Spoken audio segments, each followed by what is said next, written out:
Ding. Yeah. Oh, I don't have my headphones on. Oh, God. I can't hear anything. Hold on. Got way ahead of myself here. Ah, what is up with that? Let's put some headphones on here. Uh, I wasn't quite ready yet. I did not hear the ding. Hopefully you guys can hear me. I hope that doesn't ruin everything. But hey, I got one viewer. Hey, can you hear me? Can you hear me now? Good, because I forgot my headphones a second ago. But I'm back.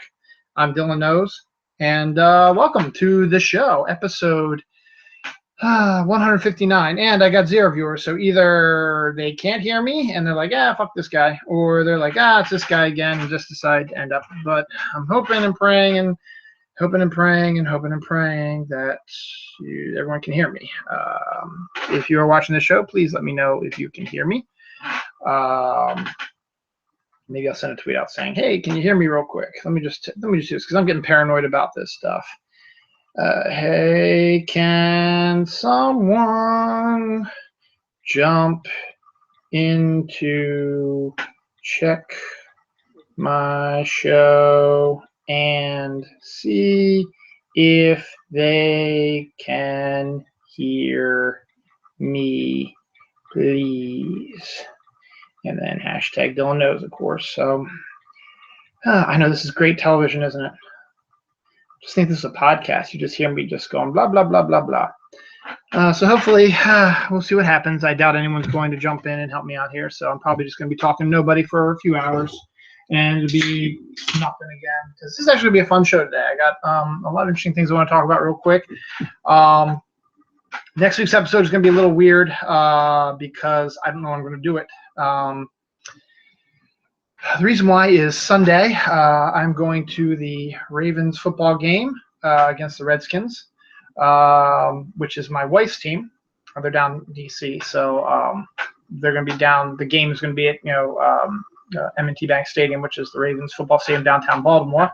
So I'm going with my dad, my wife, my sister, who's also a Redskins fan, my brother-in-law, who's a Redskins fan, my stepmom, and my dad. So, and my nephew who I guess could care less about any game, but no, hey, we'll go up and have fun. So it should be a lot of fun. It's a football game. It should be fun. So that's on Sunday. Saturday, I'm going to be Snark Alex, and we do a what we call. We met. We've been together for 5-6 years now. Who knows? Excuse me, I'm getting over a cold. We've been together 5. No, I don't want to restart now. Whoa, wait a second. What is that? Man, I'm getting all kinds of stuff today. So we'll restart your device outside of active hours. Select this message to change active hours or restart now. So I'm not going to select that anything because I don't want to restart. I really hope people can hear me. I mean, I have 0 viewers and no one has responded to my tweet. Maybe I should start over again. No, I'll just keep pushing forward. If it isn't, I'll just curse YouTube again and say, damn you, YouTube. I hope. Maybe I should because I didn't plug in my headphones right away. Maybe it's not working. Let me see. I wish somebody would come and listen to me. Where are you? Let's try my sound here. Alrighty. My sound's at 100%, so I wish I could concurrently watch. Hey, let's see if I can do that. Let's see if I can concurrently watch the show while I'm doing it. And that way I can not have to ask anybody to do anything for me. Hey, that might be a good idea. Let's see. How am I on? How do you get to live? How do we get to live? Live. Dylan Lang is live. Where are you? Anyway, but well, I'm trying to figure this out. Yeah, I won't be here on Sunday, so I can't do it Sunday. Now, as I was saying, the Snark Alex and I, we've been together for about 6+ years now. We got together because we'd be watching sci-fi movies and making fun of them. And let me see if this does anything. Nope. And making fun of them. And so we would get together and it'd be a blast. It'd be a lot of fun. and then Sci-Fi just stopped doing it. I don't know why. They just did. I mean, they don't were doing them as often as they had been. And I really can't. I guess I can't check myself on my phone. Nothing's easy, is it? Maybe I should start over. Because I'm one viewer. Tell me. Can you hear me? Please, can you tell me? Please email me, not email me, text me, or not email, Twitter me at Holodill or Dylan Proco. Please tell me you can hear me. If you can't, I might have to start this over again. Well, we got 2 viewers now, so hopefully that means you can hear me. So please, someone out there, just respond at Holodill, see if you can hear me, please. And if I don't see anything from you, you probably can't hear me. But I still have my 1 viewer though, so whoever you are at Holodill, just let me know if you can hear me, because I just put in my headphones after I started the show, so hopefully that's not an issue. Anyway, as I was saying, I really should restart. See, I'm starting to get paranoid now. I don't want to restart though, so I'm just gonna keep going live. As I was saying, so we get together. So Sci-Fi doesn't do these movies all the time. They do them only on Saturdays, usually. Jen M. I can hear you on YouTube. Yay! Thank you, Jen M. You are the best. I love you. Mwah, mwah, mwah, mwah. Thank you. Good. It was just freaking me out because I had an issue when I first started YouTube Live. My first episode, there was no sound, and then I started this episode without my headphones on, so I just want to make sure it's good. All right, so hopefully you can hear me. That's good. That means the recording is being recorded. Now I've spent 7 minutes just being a total freak about that stuff, so I'm glad, Jen. Thank you very much.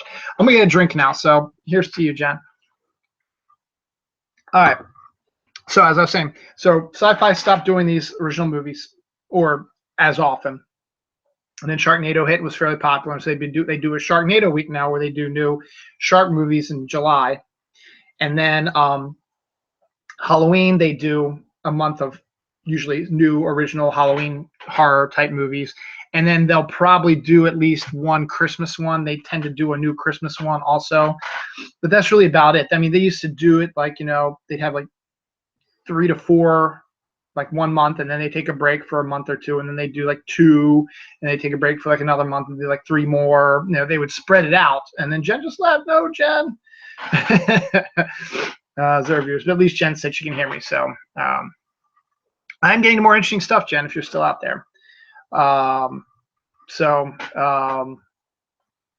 Anywho, so we have so I said they've been doing Sharknado week now, and now they're doing the Halloween movies for Thanksgiving, for Halloween, horror movies for Halloween.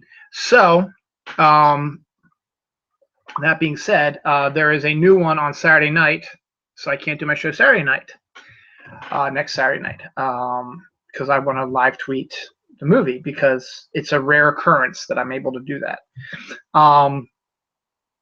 Then that then leaves, maybe I should check this. Maybe someone's trying to talk to me through here. Chat. No. Nope. See, I'm getting too paranoid again because maybe it is chat. Oh, nope, it's not chat. Okay. Anyway, so what does that leave then? Well, I don't want to do Friday night because Z Nation is on Friday nights. Good jam. Sorry. Yeah, I'm glad you're still here. It says 0 viewers on there, so I don't know. I can't trust the viewer clicker on that anyway. So Z Nation on Friday. So I can do maybe Saturday afternoon, but Saturday afternoon tends to be family time, and we do stuff family related. So I don't know when the new episode of Dylan Knows will be. Maybe I'll do it on Wednesday after I do my Comic Hall show, or maybe I'll do it Thursday when we usually do when Snark Alec Radio was around, when they used to do Snark Alec Radio. They used to do it then. So we'll see. I'll just keep an eye on my Twitter feeds at Holodale at Dylan Proco. But so I don't know when my next episode is going to be. In fact, it might be so bad that I might just say, I'll just skip this week and then double up some other time so I can keep up with the once a week thing. We'll see. As I said, we'll check it out. But that being said, I'm going to touch a little sports real quick, Jen. Don't leave because I got some other stuff I'm going to talk about. The Ravens, my football team, Baltimore Ravens football team, we're playing the Redskins next weekend, so I'll be going to that game. And they only play each other once every 4 years or so because of the way the schedule works out, because they're not even the same division. The Redskins are in the NFC, the Ravens are in the AFC, so they only play each other once every 4 years. The last time the Ravens played the Redskins was in Washington. And I was, again, as I said, my dad gets tickets for my sister and my wife because they're Redskins fans. And then usually him and I go to Ravens games. It's for our Christmas present. So last year, 4 years ago, the Ravens were at the Redskins. And my dad didn't go that time. So it was me, the only Ravens fan, with my sister, my wife, and my brother-in-law, all Redskins fans, in Redskins Stadium. The Ravens lost. That year was 2012 when the Ravens won the Super Bowl. Super Bowl. So flash forward, or flash backwards, I should say, to the year 2000, which will be having an important discussion about in a little bit. The Ravens played the Redskins, I think it was in Baltimore, Washington, I don't remember. Regardless, it doesn't matter. It was during a stretch in the 2000 season where the Ravens didn't score a touchdown for like 6 games. But their defense was so stout that the scores were like 9-6, 13-6. They were all field goals. And the Ravens played the Redskins again, and the Redskins beat them. And that year, 2000, the Ravens went on to win the Super Bowl again. So they've won 2 Super Bowls, both years where they played the Redskins and lost to them in the regular season. Now, we played the Redskins in the regular season, like 2008. And that was a night game in December, which was brutally cold. Ravens won that one, and they got to the playoffs, but they lost in the final game before the Super Bowl on a drop pass and a missed field goal. So the Ravens won the regular season. They didn't make the Super Bowl. So my theory, in 2004 didn't matter because they weren't going to make it to the playoffs anyway, or the Super Bowl. My theory is that as much as I love my guys, and as much as I hate seeing my team lose when I'm at the game, the Ravens have to lose against the Redskins on next Sunday, because then the Ravens will win the Super Bowl, which will make me much more happier. There's no guarantee it could be a coincidence. Oh, well. All right, good. Thank you. Sesame Squirrel can hear me too, so yay. Awesome. All right. So I went that. I'll get back to sports a little bit. I'll brush that aside because there's just a few other things I want to talk about sports, but I'm not going to do that. Let's talk about some other stuff that's been going on in the world. One of my shows I do is my comic book show with MJ Khan. That one will probably be near the end of October because I don't know what I'm going to do. As I said, next week and the week after should be my list show with Jerry Fletcher, which we still really haven't settled on a list yet. I'm getting to it, Jerry. I'll get to you. We'll get to something. But I need to talk about this because this blew up this week. And our friends at Comicosity, it's a website. There used to be a Comicosity hangout with 3 lovely ladies. I had all 3 of them on my show before at separate times, and they were great. But one of the writers was interviewing Greg Rucka, who is the writer of the Wonder Woman comic that's out now. And Greg Rucka made a comment about Wonder Woman being bisexual, and the internet exploded. Why are you making her bisexual? Are you pandering to the LGBT people and all that stuff? And I had to bang my head. I'll do it. I'll do it. I had to do this. If you were a real comic book fan, Wonder Woman's been a bisexual for 75 years. You just didn't know that. You jumped on something because of all these changes that are happening, because there's all these people who are jumping on, they're focusing on, LGBT and persons of color and stuff like that, and they're changing. It's a whole big process, which I don't really want to get into because I hate talking racial divide, but I'm actually going to get into it a lot today because I got to talk about the controversy about Miss Peregrine. But there are people out there right now who are mystified and complaining loudly that why are they, pandering to these other races. Well, first of all, sir or madam, you're a fucking racist. Okay? I don't give a rat's ass if they made Johnny Storm black in the Fantastic Four movie. The movie itself is terrible, but the fact that Johnny Storm was black wasn't the reason why the movie was terrible. The newest controversy talked about lately is Zendaya supposedly is going to be playing Mary Jane Watson in the new Spider-Man movie. Oh my God, Mary Jane Watson's not white in the new Spider-Man movies because they're pandering to people of color. It doesn't matter. It's a character, okay, in a fictional story. And you want to know the truth about it too? If you knew anything about Spider-Man, Mary Jane Watson goes on to become a supermodel, like a Cindy Crawford, a supermodel. And Zendaya looks like a freaking supermodel. Just look at her, you know? She's younger, yes, but she's got that look that down the line she could become a supermodel if she wanted to. Then there's the whole thing about when Harry Potter and the Cursed Child went out on the British stage. Oh my God, Hermione's black. Oh, what are you doing? You're pandering again. It doesn't matter. It's a story. You might have one vision of Hermione or whatever in your head. And yes, the movies didn't help any that it was Emma Watson. But you know what? This isn't the movies. This is a play. Plays make changes all the time. Okay? The fact that Hermione's black on the Broadway thing doesn't mean that Hermione's going to be black if they come to America or if they travel to Australia or whatever. They might change it up then, or they might keep it. I don't care. It's what's going on right now. And it's not pandering because, to be honest, white people, yes, have been in control of the media for the longest time. And, you know, that's fine. And there's characters that, you know, that are always white, so like that. But whenever there's a slight change in something, people freak out. Like with Marvel Comics, they're trying to increase their readership because guess what? White people alone aren't helping them survive. They need more people. They need women. They need people of different colors. So they need to give them heroes that they can relate to. You know, that's why they make Barbies that are black or Asian or, Barbie doll or baby dolls that are both black or Asian or different races or colors, because it gives kids a chance to feel like they belong and not feel like an outcast where, you know, I'm black, but why aren't there any black dolls that I can play with or black babies I can play with? You know? So it's not pandering. It's to help kids feel more, you know, a part of things. And it just drives me bonkers, you know, that, you know, Marvel is turning turned Thor into a woman, is making a Spider-Man black. There's a Black Flash in DC Comics. And as I said, they're not pandering. It's the way things are going. More people of color and sexes and orientations are going out there, and they've got as much money as you have, and they want to spend it.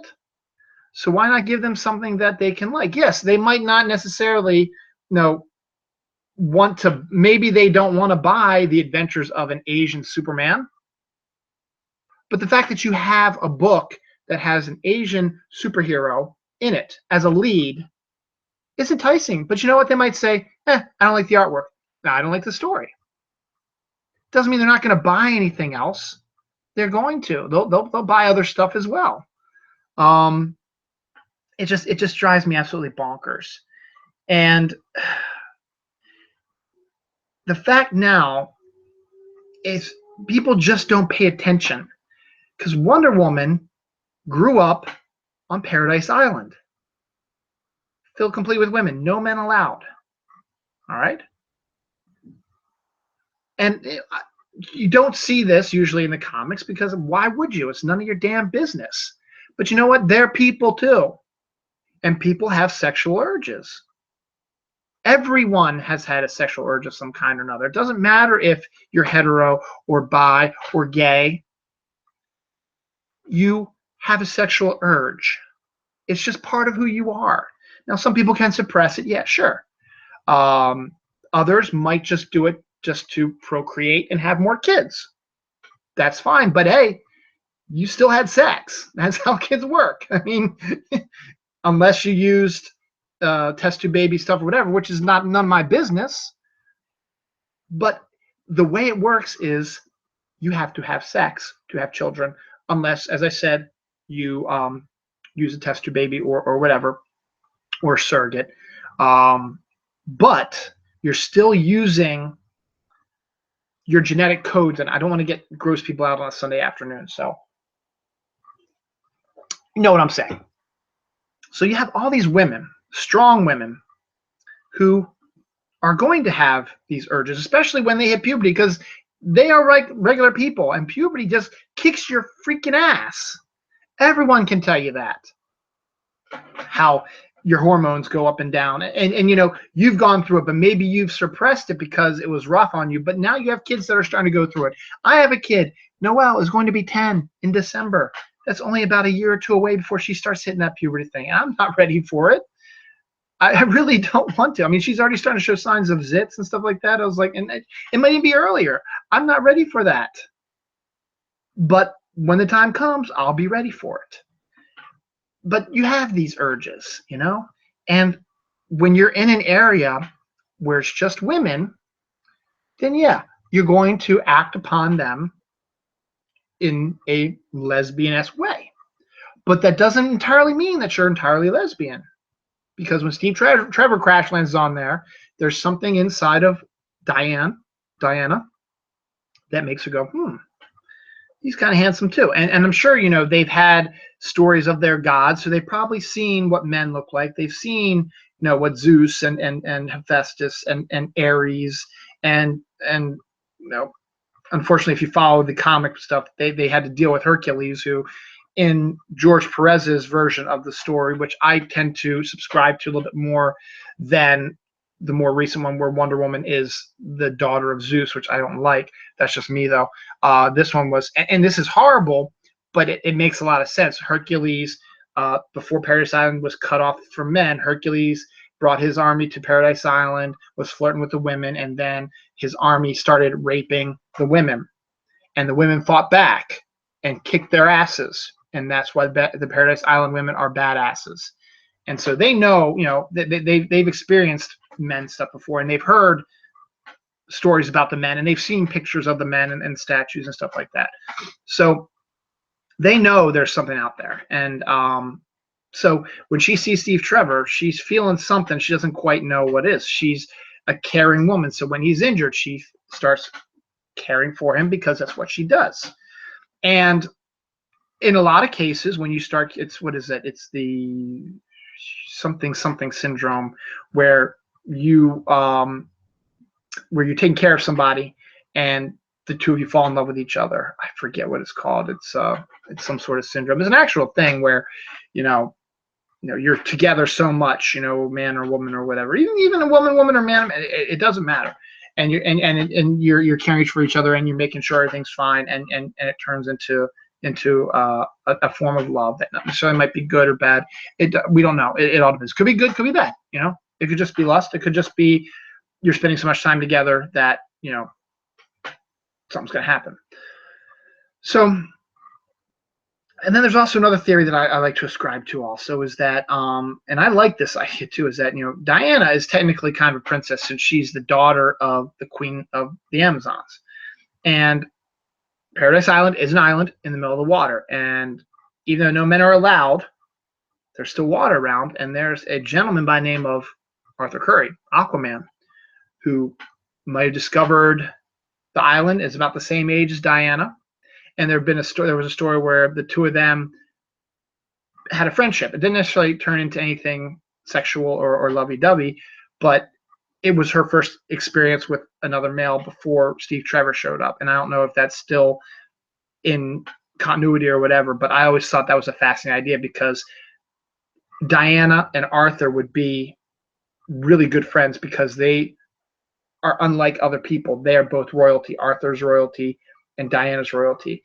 And none of their other friends, Bruce, Clark, Barry, any of these guys, have any idea what it's like to be royal, and the pressures that are put upon them, and the things they have to deal with. But Arthur and Diana do, because they have that, you know, they have that connection. And it made a lot of sense when the Flashpoint story came on that Arthur and Diana would end up getting married. It was an arranged marriage because that's what you do. You have a princess and a prince come together so you can have Amazon and Atlantis join forces and create a bigger country. That's what they do over in Europe and stuff like that. I don't know if they still do it, but in the old days, marriage used to be arranged for princesses. And they would, and even princes, because, the princes would say, okay, you need a prince. Here's a prince and a princess. You get together, our countries can become stronger together. And, you might not necessarily like each other. You might, or you'll grow to love each other. You never know. Oh, well, my daughter's playing some sort of weird noise thing. I don't know. But I always thought it was a great idea. So as a teenage, not really, but a woman going through puberty at her time, a teenager, I guess you could say, she struck up a friendship with a handsome, blonde-haired, blue-eyed Aquaman. Despite what you may think about the DC Comics movie universe, Aquaman is not Khal Drogo from Game of Thrones or whatever the hell his name is. No, Aquaman is blonde-haired, blue-eyed, and he's not Conan in the water. And that pisses me off about Aquaman, and that's the end of my rant there in the movies. He's not. He's blonde-haired, blue-eyed, regular guy. But wait, Dylan, you're talking about, why don't you change up, people of color, whatever. That's fine. I mean, I can disagree with a casting decision, but there's nothing I can do about it. I'm not going to boycott the film. Boycotting film means I'm not going to see it, But you know what? I'm not going to go out and say, you can't make this film, you're getting it wrong, because that's wrong. So I just won't watch it. They'll get my $7, $10, $12, $5, whatever it is, and I probably won't buy it on DVD. And I probably won't go see Justice League because I don't like the DC cinematic universe. But that's something we discuss in our comic show. But the world went absolutely apeshit with the fact that, oh my God, Wonder Woman is bisexual. Well, no, that's been something that's been part of her character since she was created 75 years ago. Yes, 75 years ago this year, Wonder Woman was created. And if you go back and you look at all the subtext of all the comics that she's done, there is that subtext that she was bisexual. And look, bisexual is you like men and women equally. And it doesn't mean that, if you marry a man, that doesn't make you any less bisexual. You're still bisexual. You just happen to be married to a man. You found a man. You loved him. He loves you back. You fell in love with him, I should say. He fell in love with you back. You decide to get married, and you have a great life together. But if your relationship falters or fails, you get divorced, and you're on the rebound, whatever, you're not stuck to just saying, you know what, I need to find a man. No, you can find a woman too because you're bisexual. I know some bisexual people. I'm not going to mention them because I don't want to embarrass them or if they haven't come out of the closet or whatever. Because, yeah, bisexual, in all intents and purposes, in people's regular views, might not be considered bad because you still could like, someone of the opposite sex, but you could also like somebody of the same sex, and that's fine. I'm not bisexual, and I'll be the first person to admit it. I am a heterosexual. I really have no interest in a male sexually, but that's just my personal opinion. I have friends who are gay and homosexual, and more power to them. I want them to get married. I want them to have a great life together with their husband. And I know some people who are lesbians. I want them to get married and have a great life with their wives. And I know people who are bisexual, and I know some who are married to men, and some are married to women. But Wonder Woman's, the subtext has been there the whole time. Okay, they might not have delved much into it in the the 60s and 70s as much because that was just not Linda Carter never really showed a bisexual side, I don't think, in the TV series because at that time that was considered kind of, whoa, we can't do that because it was the 60s and the 70s. You can't do that. Then things started changing in the 80s. But the one constant is that Wonder Woman has always had a bisexual attitude. she is bisexual. Now, it doesn't mean everybody on Paradise Island is bisexual. There are some who could be lesbians, straight up. That's fine. Is it possible there could be some that are hetero? I suppose so. But as I said, you know, it would be kind of hard because no men are allowed on Paradise Island. So if you just decide not to engage in anything with your sisters, as you call it, instead of hoping for a man or whatever, or hopefully go to the shore and meet a man, whatever, more power to you. But they never really go to that depth because they don't really focus much on the Paradise Island characters. And you know what? Being bisexual is not the definition of the character. The character of Wonder Woman is an outsider who has come in to try to bring love and peace to the world. And sometimes, in order to do that love and peace, you got to kick some ass. So I don't understand this whole craziness about, oh my God, Wonder Woman is bisexual. No, obviously you haven't been reading comics. You just saw Wonder Woman is bisexual. And you're like, oh shit, we must complain about it. Even though you've never read a single damn comic in your whole life. I can't help you there, son.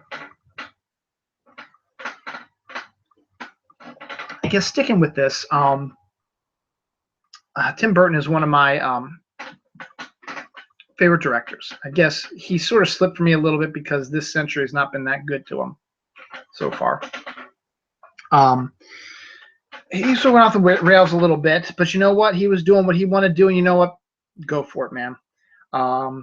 His newest movie came out on Friday, Miss Peregrine's School for Special Children, or Extraordinary Children, or Peculiar Children, I should say, based on the book by Ransom Riggs. I read the first book. I haven't read the other two yet. I liked the first book. I did a review of it on the show a while back. And then when I heard Tim Burton was going to make the film version, I was like, okay, I can see that. It works out. It's pretty cool. I did see the movie. And I'll give you my review in a second. But let's just, since I've been talking about the controversy real quick, let's hit the controversy real quick. During the interviews, it's been brought to people's attention that Samuel L. Jackson is in this movie. And people have gone back and looked at Tim Burton's last films, or all of his films basically, and has noticed not a lot of people of color in his films. Billy D. Williams was Harvey Dent in his Batman movie. But that wasn't really even a big part. That was more of a minor part. He used some black actors in Planet of the Apes, but you didn't know they were black because they had the giant ape makeup on them, so you really couldn't tell. And they even did an Asian actor in that one too. But you couldn't tell because they had the ape makeup on. And the main character was Mark Wahlberg, who is, one of the whitest guys you're ever going to meet. And you go through the rest of his stuff, and you're thinking about all these different movies he's done, and you've noticed there's not a lot of black people, not a lot of Asian people, or other races, Chinese, other races, in his films. And people are starting to jump on him about that. Now, look, I'm all for, making roles for people of color. And if you want to use, as I said earlier, you want to use a black person for Johnny Storm, or a black woman for Mary Jane Watson, I'm fine with it. I have no. If you use a black woman for Hermione, I'm okay with it. I don't mind. But just to create a character that is a person of color to satisfy that group of people, I kind of have an issue with. Look, if you don't have a specific view of the character, and you decide, you know what, I'll just check, I'll just audition everybody, and you might find a black person or a Chinese person, or an Asian person, or Australian, or African, or Mexican, whatever, Canadian. No, that's kind of white too. You might find a really, and this is what I think too. Johnny Storm, Michael B. Jordan, is a phenomenal actor, and he probably nailed the audition. He also had a little help because the director directed him in a previous movie, but you know what? That doesn't matter. Michael B. Jordan auditioned, and they said, you know what? He was better than this guy, Joe Schmo or Dylan Lang or whatever. He was better than this guy. I'm going to cast him.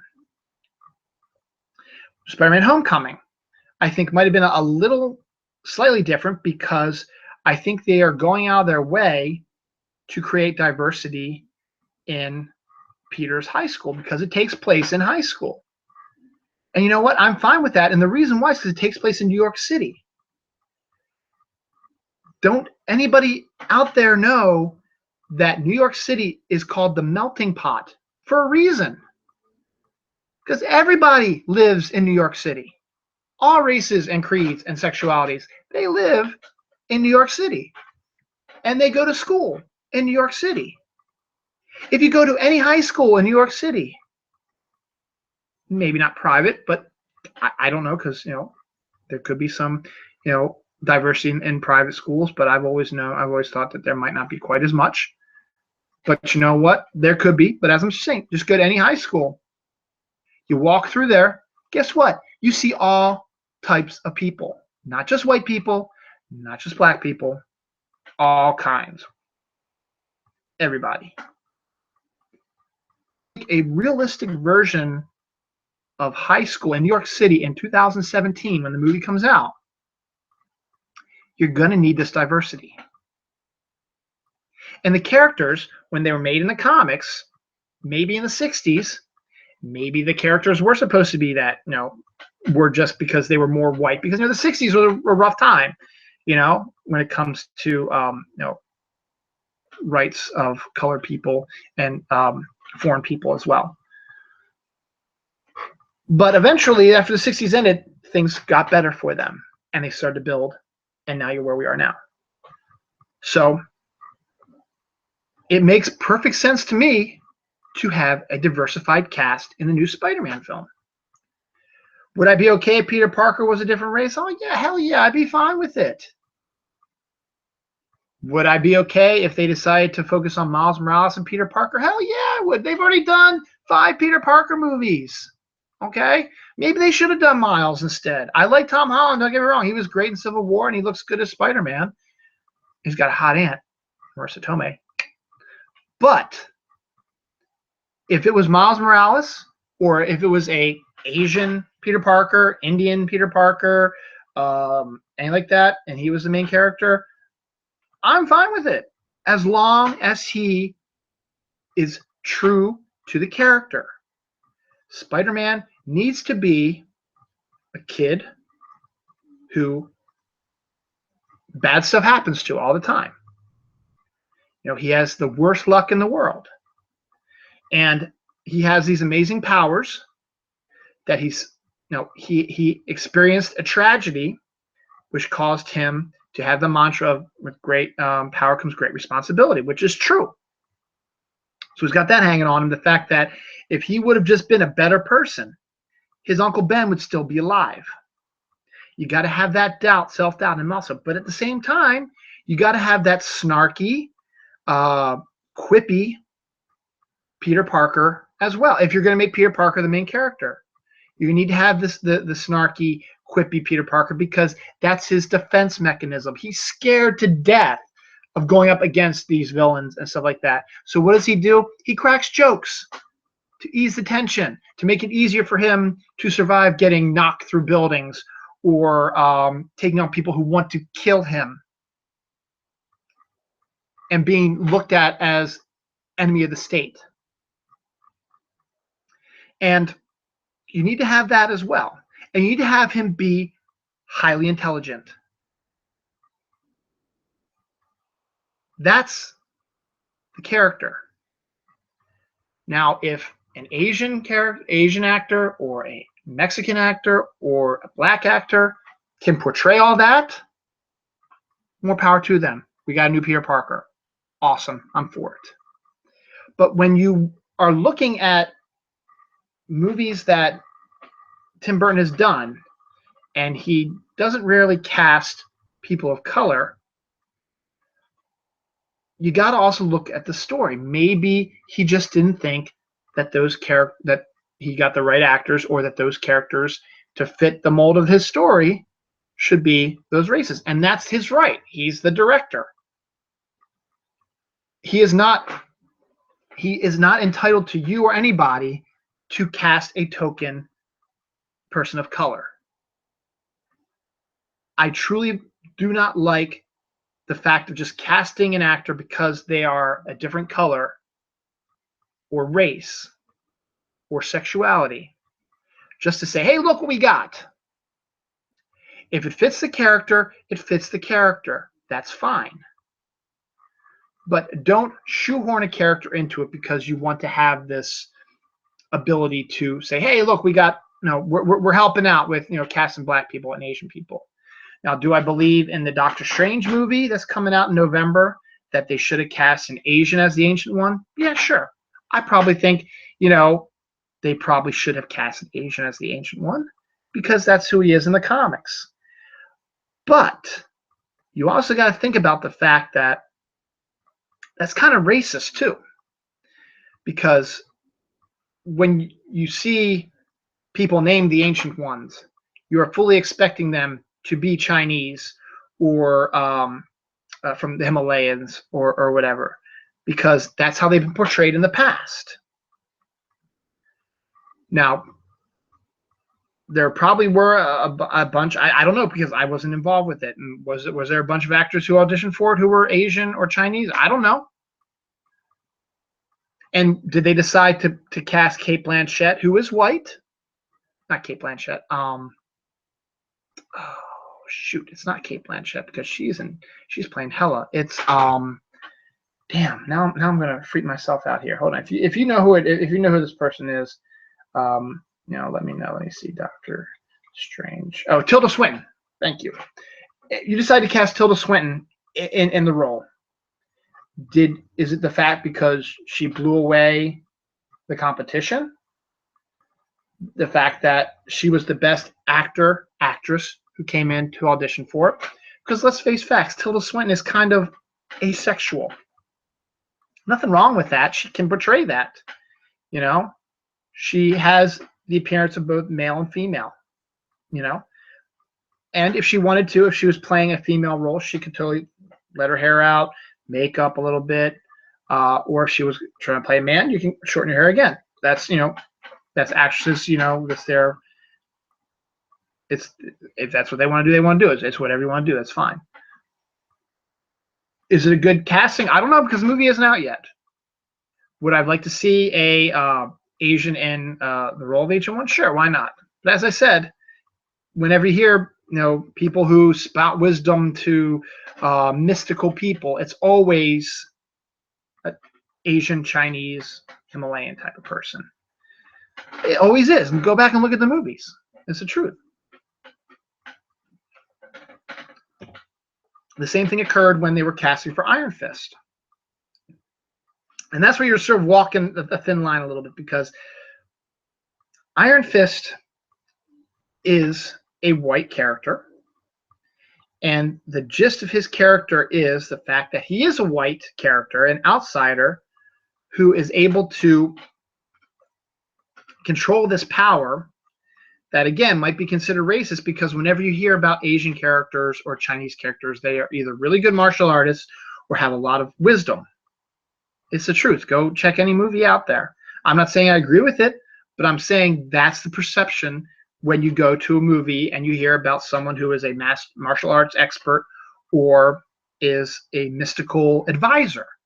They're going to be Asian, Chinese, as I said, Chinese, Himalayan, Japanese, whatever.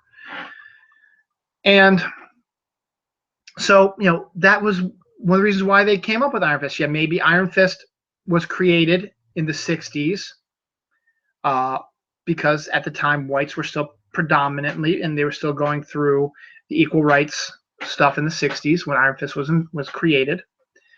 But also at the same time, Power Man, Luke Cage, who his Netflix show came out on Friday, to rave reviews, by the way, and I'm saying that Harlem is where it's based, and if you go to Harlem, the majority of the people who live in Harlem are black, and guess what? There are black people all over Luke Cage because he's in Harlem. Yes, there's probably some white people and stuff like that, but the majority of people who live in Harlem are black. And they wanted to show that, so they cast mostly black actors. I'm all for that too. That's great.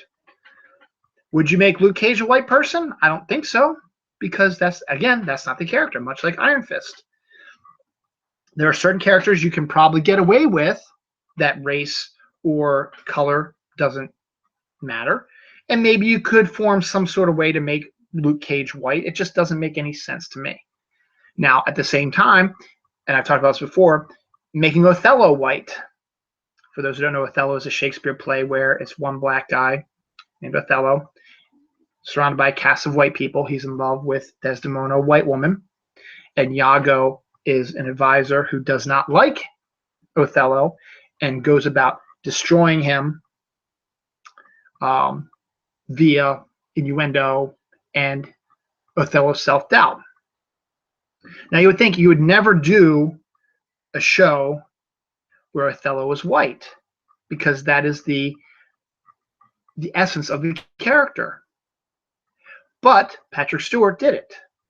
But he did it in a very interesting way. He just flipped it. Where Othello was the only white character surrounded by black people. Iago was black, Desdemona was black, all the other characters were black. And it works. Would that work for Power Man? Luke Cage, whatever you want to call him? Probably not. Could it? I suppose so. But with Iron Fist, the whole point is they wanted to go against the grain. The fact that when you hear of a martial artist expert, you think of an Asian person right away.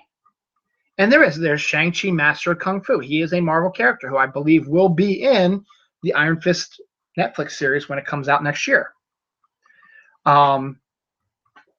And, could you make Iron Fist Asian? Again, I suppose you could. Would I have a problem with it? Probably not.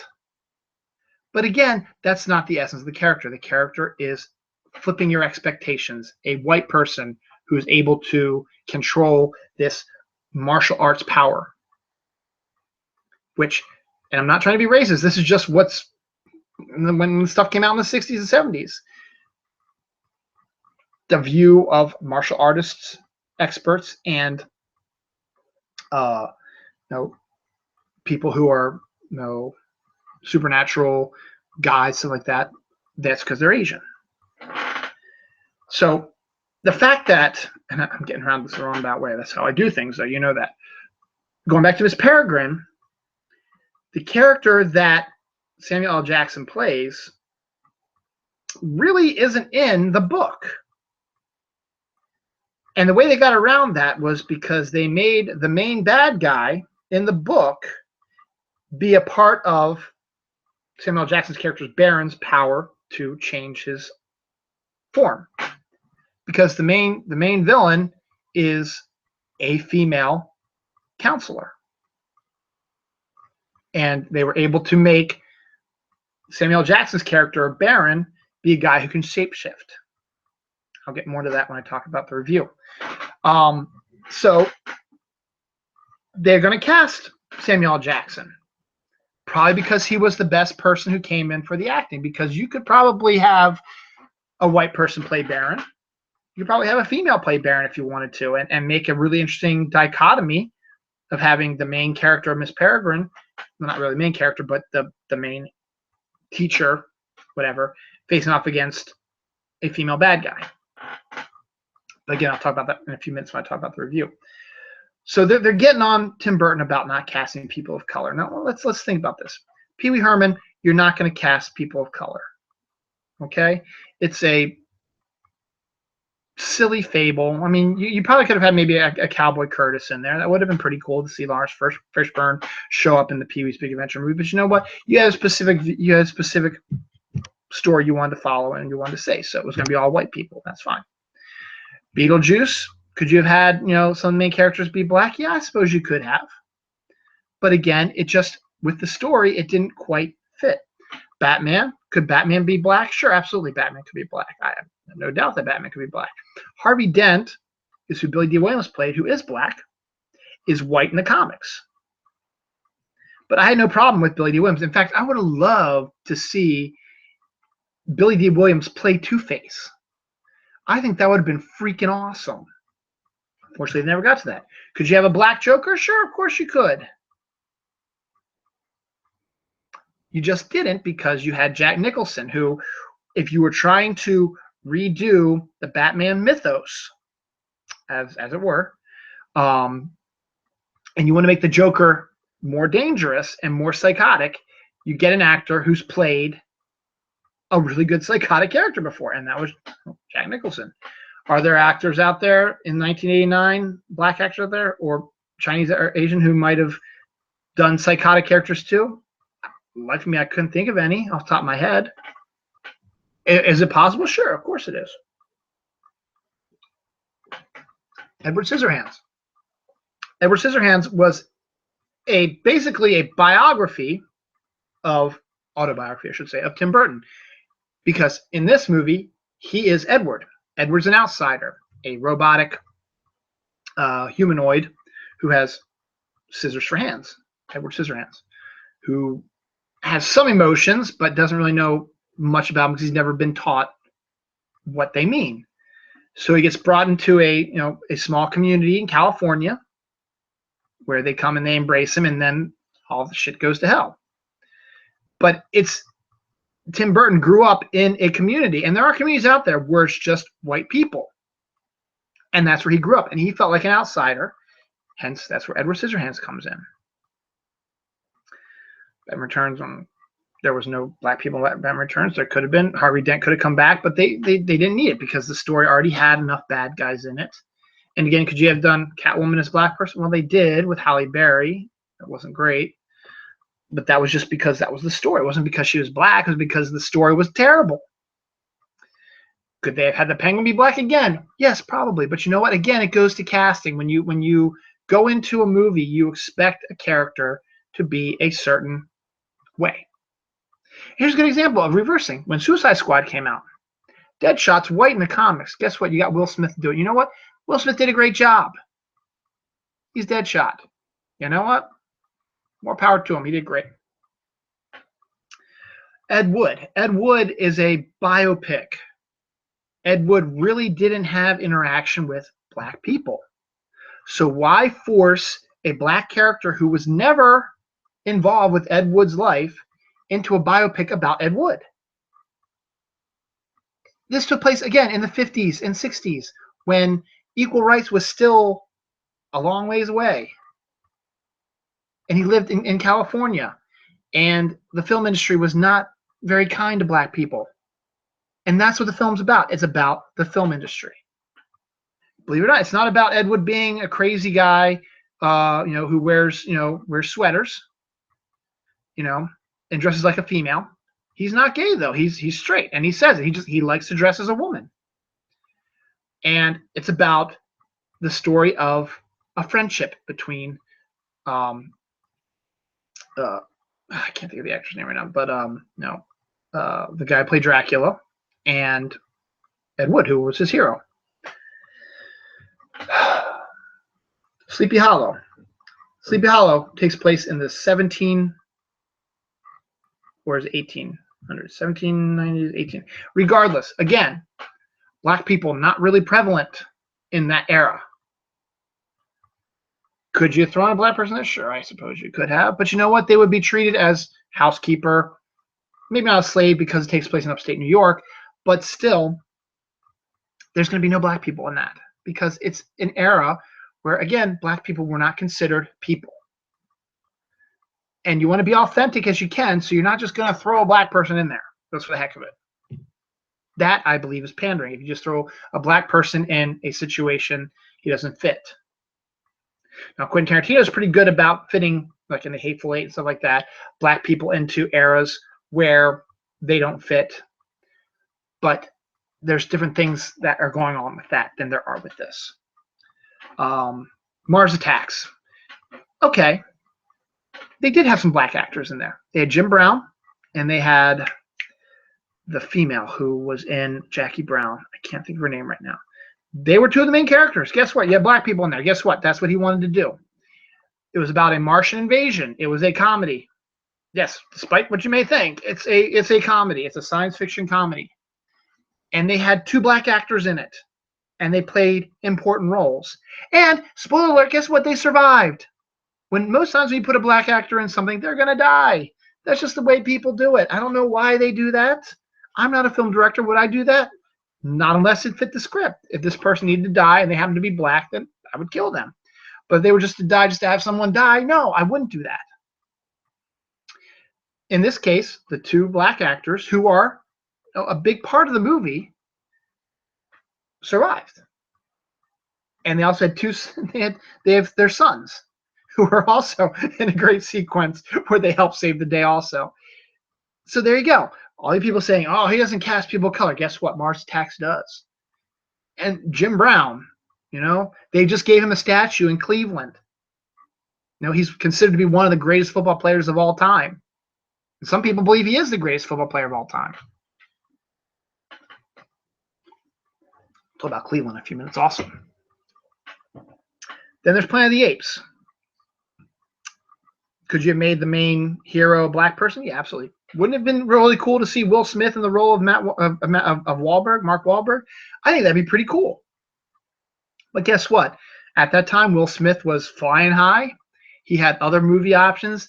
I don't think that Warner Brothers or whoever, Universal, whoever did Planet of the Apes, was willing to pay Will Smith $25 million, which he deserves rightfully because 2001, he's coming off of a huge string of hits. Independence Day, Men in Black, the one where he plays the love coach, stuff like that. So Will Smith was still a big actor. Now, he was the biggest actor. Is he the only black actor out there? No, you couldn't. Would Don Cheadle would have been good in that too? Yeah, sure.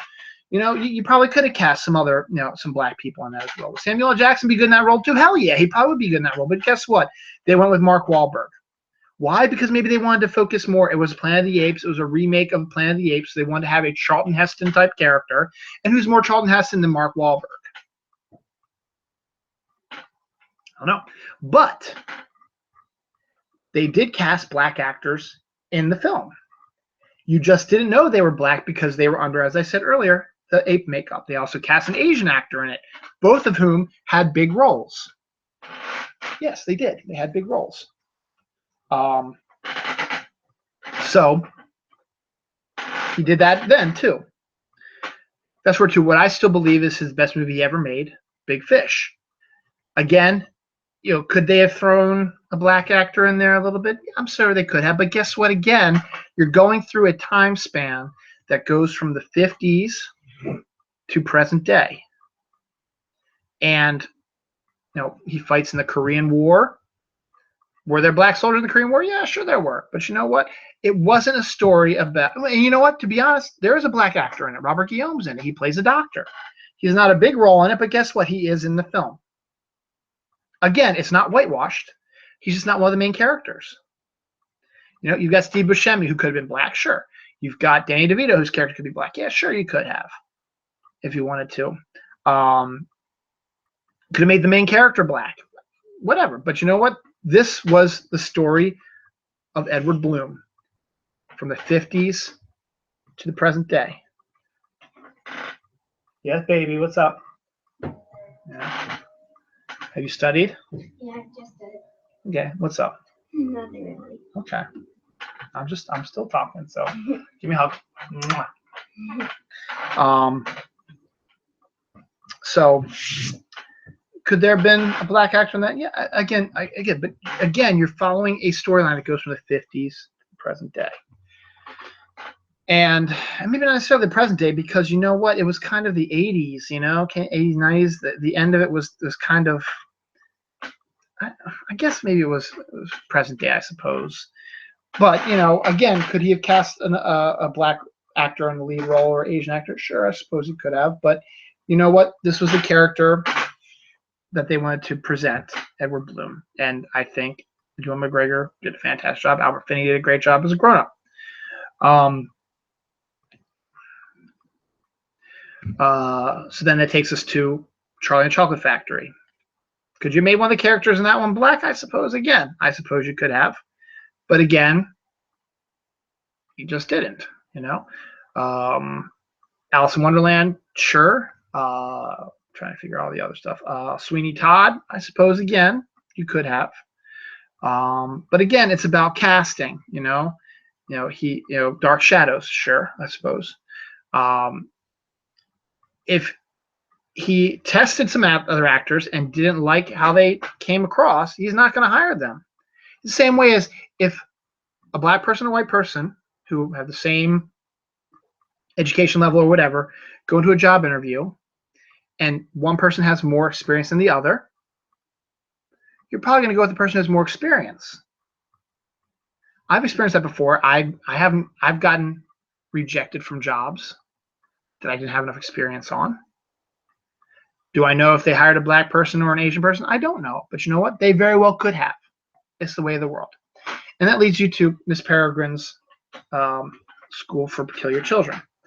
Samuel L. Jackson plays the bad guy in the film. And he's in it, but he's not in it a lot, because it's supposed to focus more on the kids. Now, why would they grab on to this one movie and say Samuel L. Jackson is in this movie? Samuel L. Jackson's never worked with Tim Burton before. Maybe it's because he never was interested in any of the movies that Tim Burton was doing. Possibility. His agent could say, you know what, do you want to do a movie? Let's remake a Charlie Chocolate Factory. Hell no. Okay. He's in charge. I don't want to do it. Maybe he didn't want to be in any of these films, but he found this film. Is like, you know what, this is kind of a cool character. I want to do it. And I want to work with Tim Burton. He's always wanted to work with Tim Burton, but as I said, he might not have found the best role for him. I don't know. But again, the role is not like a main role. He is the main bad guy, yes. But his screen time is almost on par with that of Jim Brown's in Mars Attacks. He's big at the end because you need to beat the bad guy at the end, yes. And so it might be a little bit more than Jim Brown's character in Mars Attacks. Same with Robert Guillaume's character. But you know what? It's not like he's running the whole film. He's not a character who's in every frame of film or in 80% of the film. He's probably in, I'd say, closer to 60% of the film, maybe 50% of the film. And you know what? That's fine. He did a good job. He was a good bad guy. It's always good to see Samuel L. Jackson play a bad guy. It always is fun to see that. And he had a good time doing it. So much so is that it looked like he was trying to be more of a cheesy bad guy, which actually was pretty interesting.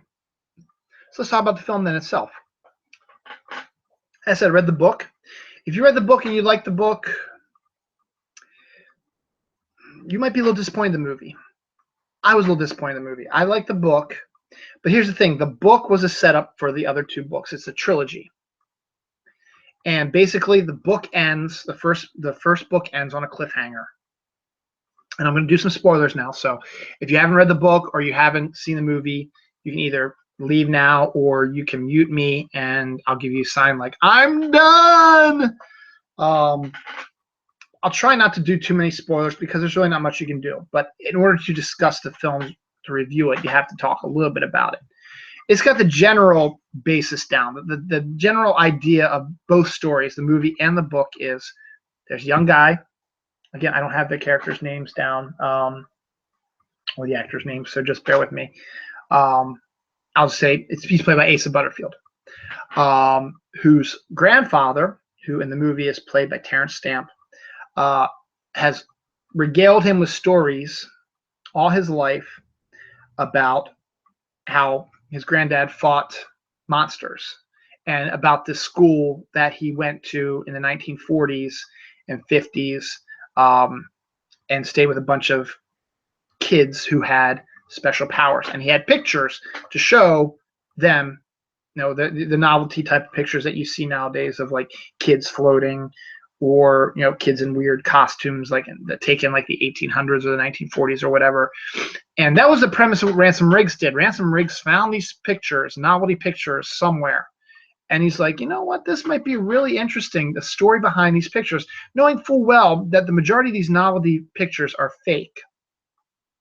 They're camera tricks, costumes, magic, whatever you want to call it, but they're not real.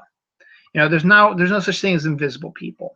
It's a camera trick. You can make somebody invisible by, I don't know, not developing a sequence or mixing a chemical up that makes them just, I don't know, because I'm not a photography person, but I know there are ways you can fake pictures like that. Even before Photoshop, you can fake pictures in the 1940s and so on and so forth like that.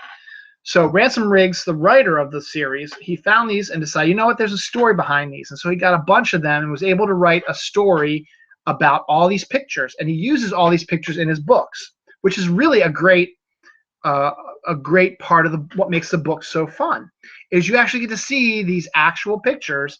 I mean, he even has a section in the back that says, these are all the pictures, these are who took them, these are the year they were taken, this is where I bought them, that type of thing. So he gives them proper due credit. And he just finds all kinds of these weird pictures, and he develops a story about them. And that is a great idea. It's a fantastic idea. And I talked about this when I reviewed the book last year, when I read it last summer. Not this past summer, last year, 2015. And another episode Dylan knows, go back and find that. Maybe I'll post it later. Yeah, I'm always pushing myself. Anyway, so he actually makes the pictures a part of the story as well. His grandfather, the main character's grandfather, has all these pictures in a lockbox, and his grandson looks through them and is intrigued by them. And then the grandfather is found brutally murdered, basically, with his eyes taken out in Florida. And his grandson finds him. And his grandson sees the vision of this really odd, disgusting, giant type of creature with like tentacles in its mouth disappear in the mist. And he doesn't know if his mind is playing tricks on him or if an actual monster has killed his grandfather. So his grandfather, before he dies, tells him, you need to go find Miss Peregrine. She'll explain everything to you. There's something going on. So he goes to his parents and explains all this, and his parents didn't really like the grandfather because they thought his grandfather was going senile, having dementia, talking about these monsters and monster fighting and stuff like that he did. And so they said, okay, you need to get through your grief, so we'll take you to a therapist. And the therapist, is listening to his problems, and I think he's a male in the books, and they turned him into Allison Janney in the movie, which is good because Allison Janney's a great actress. And she recommends, why don't you go to this island and find, this house and lay that to rest. If you find it and there are real people there, then that your grandpa's telling the truth. But more than likely, there's going to be it's an abandoned house, or there's nothing there, and you'll be able to say, okay, I'll close the door on that. My grandfather was insane. So he goes with his dad. His dad is writing a book about birds, and he's able to take him there. And he goes to this this island in Wales, where he finds the school is destroyed. It's been the story is it was destroyed by a German bomb during World War II. It killed everybody inside, all the kids and everything like that. So it was a sad day for them. And they keep it as a monument because, they don't want to forget. And plus it's overgrown with weeds and shit like now. And it's on the far side of the island, so nobody ever goes there anyway. And there's only like 100 some people on this island anyway. But the main character, Asa Butterfield, it's going to drive me crazy if I can't think of the character's name. Asa Butterfield, who plays the main character, goes to the place and discovers it's kind of dead and nothing's going on. But then he runs into a woman, a girl about his age named Emma. Now I know that one. Here's one of the differences in the book. In the book, Emma has a power. Her power is she can shoot fire with her hands. In the movie, Emma is lighter than air, so she floats. Jacob is the main character's name. Okay, Jacob is the main character's name. And so I'm going to just talk about the movie because that's what we're talking about right now. So in the movie, Jacob, played by Asa Butterfield, meets Emma. Emma looks a hell of a lot like Christina Ricci in Sleepy Hollow. So you get kind of that weird Tim Burton-esque. Okay, that's kind of interesting, how she looks like Christina Ricci. She's lighter than air. As I said in the book, she has fire. And I'll talk about the differences in a few minutes. So let me just give you the lowdown of the movie, and then I'll talk about the differences in the book, because there's a lot. And they discovers that all the kids are still alive. All the kids that his grandfather talked about with the special powers, they're still alive. And Miss Peregrine, who is the woman that his grandfather's been telling him about, is also still alive, and she's the headmistress of the school. They get transported into a place where it's beautiful sunshine. The house is fully formed. There's all kinds of flowers and trees and great stuff, and the kids are running around having a great time. We learn that Miss Peregrine, who can turn into a peregrine falcon, also has the ability to create a time loop, which is basically a pocket of time. Basically, it's a 24-hour period where every day they have to redo the loop, or they'll get stuck in the present day, and then things will continue as it were. That way they can be safe, because there are creatures out there who are hunting them down. Because what they want to do is, these creatures, led by Mr. Barron, played by Samuel L. Jackson, they want to take the eyes of these peculiars and eat them. Because Mr. Barron and his crew were peculiars also, who discovered that they wanted to live forever. So they tried to experiment on one of these, I think they're called embries, which are bird. There's a lot more bird folks like Miss Peregrine. There's a whole bunch of them out there, and all of them can create these time loops, and they also are watching over different pockets of peculiar children all over the world, and they have time loops everywhere. And different times too. It's not necessarily one time period or another. It's different time frames. But they experimented on the embries, but it turned them into these ghastly, ugly type of creatures, the same ones that Jacob saw when his grandfather was killed, with the tentacles in the mouth and the big tall stuff. And that is not what they wanted. They wanted to live forever. So they discovered that if they ate the eyes of peculiar children, it starts to turn them back to human, except for their bright, shining eyes. And the peculiar children need to be kept safe. So that's where the embries create these time loops that the bad guys can't enter, because they don't know where they are. And so they need some way to find them. So they've been spreading out around the world to try to find them so they can capture these embries.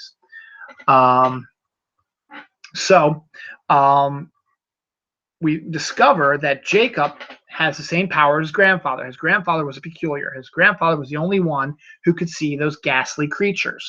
The ghastly ones are the ones that do all the legwork. They're the ones, the big tentacle mouth ones that capture the peculiars and kill them. But the Mr. Barron, his crew, are the ones that take the eyes and eat them to get their power back.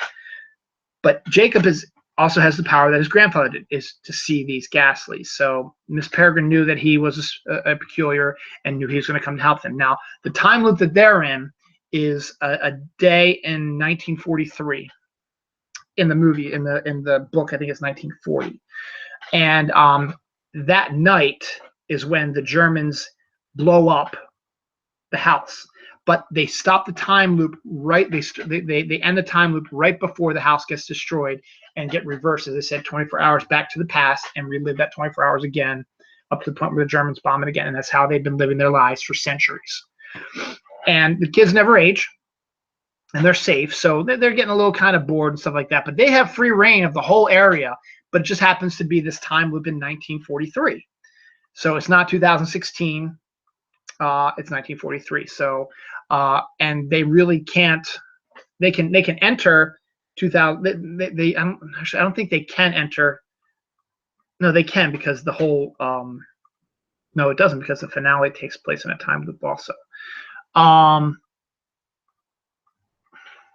It gets a little confusing, but they really can't exist for long out in the real world. So if they went through the time portal to go out to the real world, they would age, I guess, so to their appropriate age.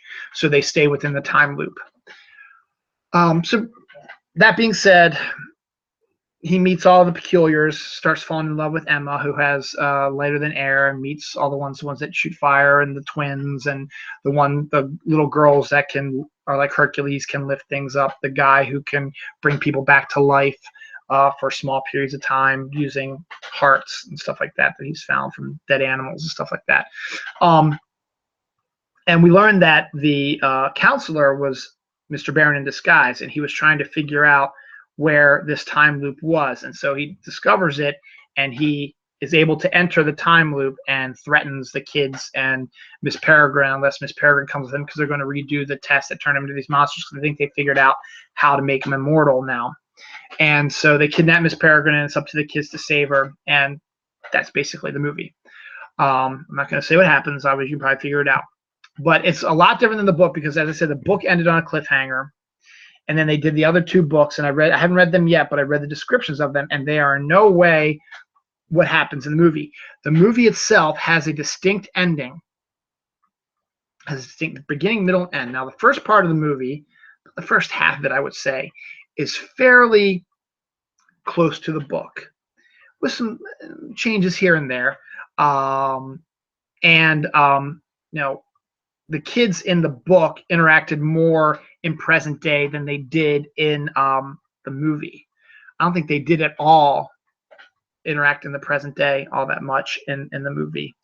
And as I said, some of the characters got switched around Emma's powers. Emma was a fire controller in the book. She's the lighter than air girl in the movie. And then the girl who was the lighter than air in the book becomes the fire starter. So but for the first half of the book, it's about a pretty good adaptation of the book. As I said, some changes, some tightening of the story, which is good, because the book drags a little bit. But the one thing that I was disappointed in is the fact that he doesn't really focus into the pictures that much. You see them maybe once, and I think that's actually just the one that they took of Ava Green as Miss Peregrine. They don't actually really see any of the other books pictures. I think you see one or two of them, but you could have easily just taken pictures in the old style novelty way of your actors and use them because the pictures are a big part of the book. In this, they're not really there. I mean, they're there, but they're not a main part of the book. And then, as I said, Mr. Barron is not really the main bad guy in the book. About halfway through, it starts going off in a whole other direction. With the kids, after Miss Peregrine's been kidnapped, she's going to be taken to a place in London. And they are unable to create the loop because Miss Peregrine's been taken. So they're able to get out of the house before it gets destroyed by the Germans. But now the kids are no longer safe in the loop, and they are living now in that day, the next day, 1943. And so they will continue to live their life, and eventually will age and die and stuff like that. And they will follow. They won't be stuck in a time loop. They will age and stuff like that. They're like regular people now. But they want to kind of get back to the time loop, so they have to go to another place. So they have to see Miss Peregrine first, and they got to stop the bad guys. So they're able. There was a boat that sank off the coast of Wales that Emma uses as a secret hideout. She's able to get that up and running, and the kids go to where the bad guys are heading in England. Now, all this is not in the books. Not at all. As I said, the book ends on a cliffhanger with Miss Peregrine being kidnapped and taken aboard they save Miss Peregrine, but one of the other Embries gets captured, and the time loop is done. So now they're stuck in 1943. As of Jacob, he's no longer able to go between present day and 1943. He's stuck in 1943 now. And the book ends with them saying, okay, we got to go. We got to save this Embry and stop the bad guys and stuff like that. So then the next 2 books are about how they go around saving the day from the bad guys. So in this movie, they decide we don't know if it's going to be successful enough to do a trilogy of movies, so we're going to just end it. So they create an ending using a pretty good way of doing it. They discover that the Mr. Bear and his crew are going to this place in London where there is a time loop that is, coincidentally enough, a 2016 time loop just earlier in the year than when Jacob shows up on the island. So in the beginning of the movie, Jacob is celebrating his birthday, so it's like summer, I guess. It's like June or July or something like that. And he's actually in school, so it might be April or May. This time loop is January 2016. So if they go back to this time loop into 2016, they stop the bad guys. The loop will take them back to 1943. So they can go from 1943 into 2016. It gets all convoluted. They stop the bad guys. Then Jacob can stay in 2016, and his grandfather will never get killed, because if they stop Mr. Barron, who took the bad guys to kill his grandpa, they stop Mr. Barron in January 2016, he's not going to be able to go and kill grandpa, so grandpa's going to stay alive. And so, of course, Jacob wants to do that because he loves his grandpa, but that means he won't be able to go back with the kids in present day 1943. It makes sense when you watch it, because if you don't go back into the loop, if you're stuck in the 2016 time loop, if you don't go back into the loop and have it restarted, or rather have it restarted, you'll just continue living your days off in that year, and you'll get older and stuff like that. So that's where it gets kind of weird, because does that mean then that there are 2 Jacobs? And does that mean that Jacob's got to chill for a few months in London before heading back to Florida where he lives to check on his grandfather? That they don't really talk about. Again, a time travel-esque type of movie is kind of convoluted, and that's what this is. So, they go and they take on the bad guys, and surprise, surprise, I'm not really spoiling anything. They stop the bad guys and everything happens. And there's a little twist at the end, which I'm not going to talk about. But it ends basically, they give it a specific ending. So if this movie doesn't do well, it won this weekend. I think it made $26 million was the estimated. It might make more or less depending upon what today does and what they counted for yesterday, because they made this prediction on Friday, or rather on Saturday morning, depending upon what they did on Friday. And they're saying, okay, from what we've seen projected, it's probably gonna make $26 million. It's gonna win the week. Could they made more? Absolutely, because rain in the East Coast might put people in the movie theaters more, so you might actually have made more money that way, or rain might have kept people from going to the movie theater, and you might make less. But somehow in there, you're still going to win the weekend just from seeing the tickets projected that were bought and stuff like that. So we won't know for sure the final numbers till I think Monday. You'll get this is what is estimated at the end of the day, Sunday. They'll say this is what we got from the numbers from Saturday and the numbers that we've got so far from Sunday. It made this much money. They'll have a better idea on Monday. So it still made money, but they weren't sure if it was going to or not. So they didn't want to leave it open-ended and do the trilogy like the book. Now, can they do the trilogy? Yes, they can, because of the way that they ended the film.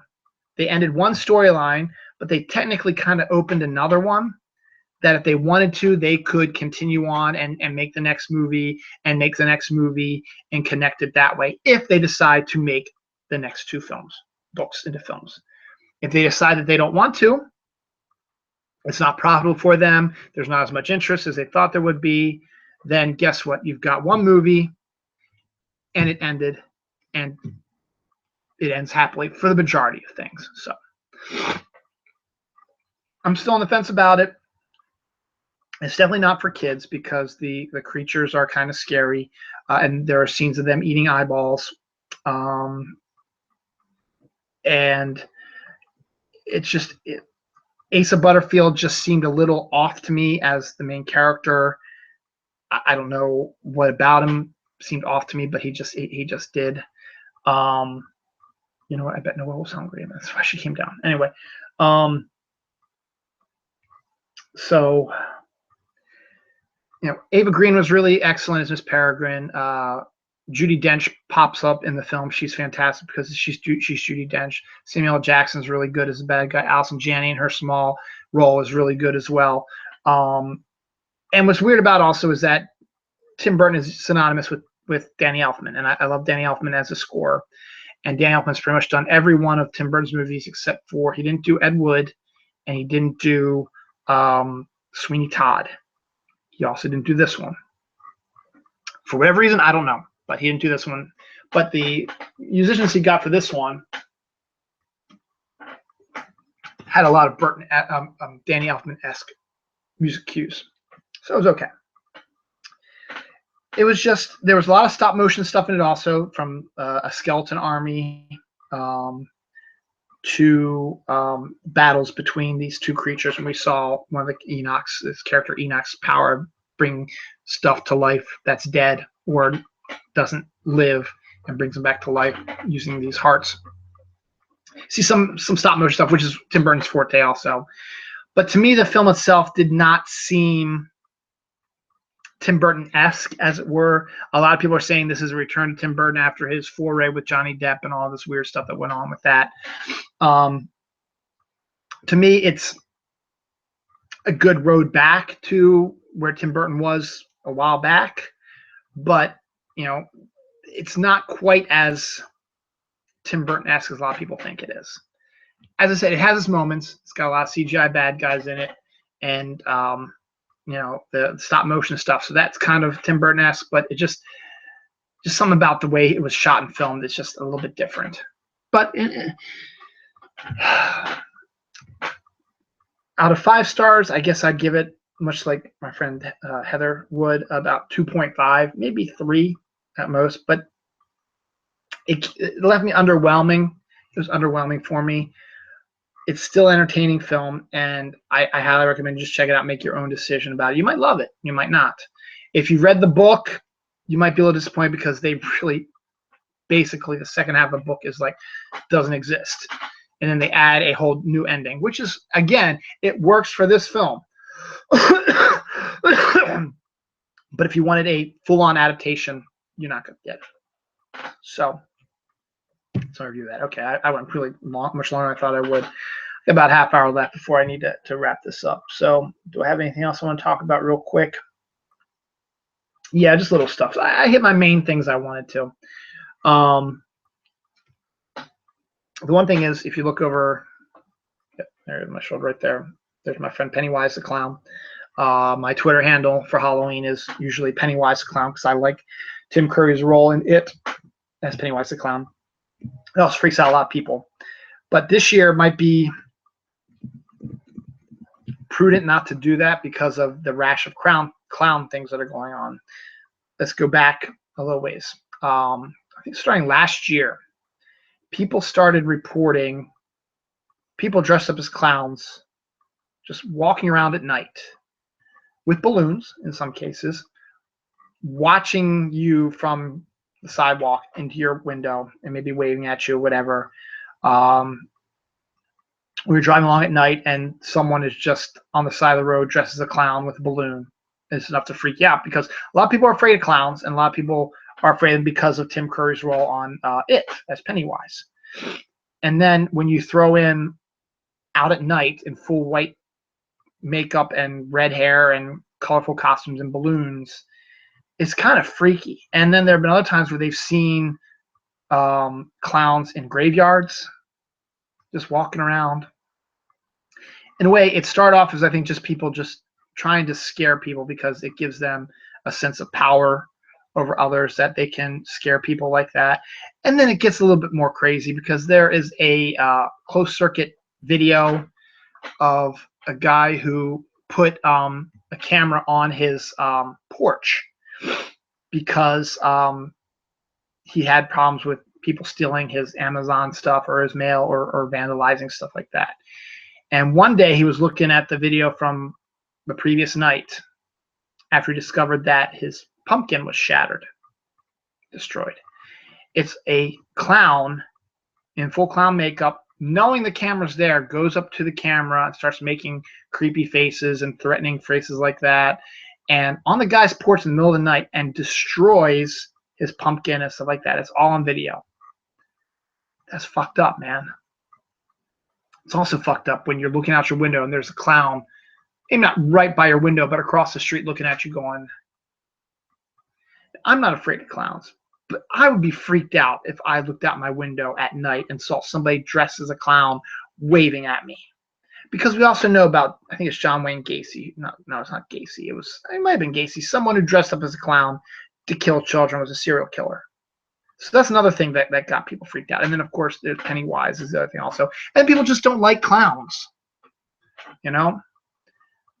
But now it's starting to get a little dangerous. Because, again, clowns are synonymous with children. You go to circus, clowns are the comic relief. They goof around, they give balloons, they make balloon animals, they jump around like idiots and run into things and blah, blah, blah, blah, blah, like that. But that's what they do. That's what clowns do. But then you have these killer clowns that you've seen before. And then there's a movie called Killer Clowns from Outer Space, and their heads are made of popcorn. You shoot them in the head, and it blows up like popcorn. And now, it started in North Carolina. There have been talk in some of the suburbs of some of the North Carolina cities of a group of clowns who have been gesturing for children to come join them in the woods, telling them, we'll give you money if you come with us. And some of the kids are saying that they live in a deserted cabin in the woods by the water, whatever. And that itself is kind of freaky, because then now you're starting to think, okay, these guys might be serial killers who want to take and hurt children, kidnap them, kill them, pedophiles, whatever.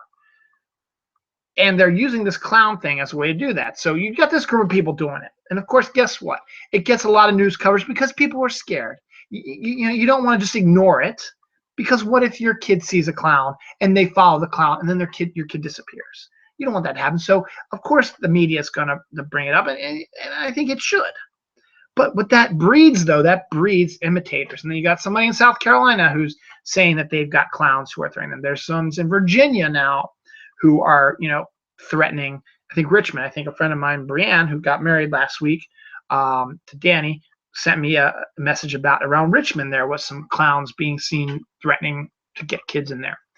And then I saw a tweet today that wasn't registered to me, but was registered to someone who I follow, a friend of mine named Brian, who is a school teacher in Pennsylvania. And it was a email or a tweet or something like that was sent to the Twitterverse. And it was from a guy named Clown, who had a clown at me, and saying, me and my crew, 12 deep, are going to hit these schools Monday, Wednesday, Friday. Watch out for your kids, stuff like that. Like threatening to kill or abduct their kids, and they are clowns. This is getting a little ridiculous, okay? Look, I understand dressing up, it fascinates me too. Why don't I dress up like a clown someday and just walk around my neighborhood with a balloon and wave at random people or look in people's houses? Hey, I can scare people. It's just a prank, really. I'm not really hurting you. But you know what? It freaks people out. It scares people. And now with this thing, if you try to do that, they're going to call cops. The cops are going to come. They're going to beat the shit out of you, which you deserve probably, because now you're just fostering this. You're continuing the fear that is building because it's scary. Someone who you don't know who it is, because guess what? They're wearing makeup and a costume. If I put on makeup and a costume, you wouldn't know it was me. I could change my voice. I've done some acting. It's not that hard to change your voice, and I can talk like this. And you know what? It's freaky. Hey, hi, I'm a clown. You can't see me, but guess what? You don't know it's me because it's not my voice. Or I could talk really low. Oh, I'm going to kill you. I'm a clown. La, la, la, la. You can change your voice. It's really easy to do. You don't want to be an actor to do it. You just have to change the tenor of your voice. Or you just don't talk at all. You just walk around and be threatening, which is another thing as well. Look, I make jokes about Pennywise, and I call myself Pennywise, and I like Pennywise. I thought Tim Curry did a really good job. He was a good bad guy. And I do it sometimes because I know it freaks out some of my friends. Now, does that make me a bad person? Yeah, maybe, because I know that they are freaked out by it and it gives me power over them. But in the end, I like Pennywise. I thought Tim Curry did a really good job as him. And I don't know if I'm interested in seeing the new It movie when I guess it comes out next year, which is a bit more connected to the book, which is a lot creepier than the movies were, because the movies were on TV, so you couldn't do quite as much. But the idea of a killer clown freaks me out a little bit because I have young kids. I hope and prayed that I've trained them well enough that if they see something weird and they can understand, don't go with them. Luckily, my wife and I are around them all the time. We very rarely leave them alone on their own.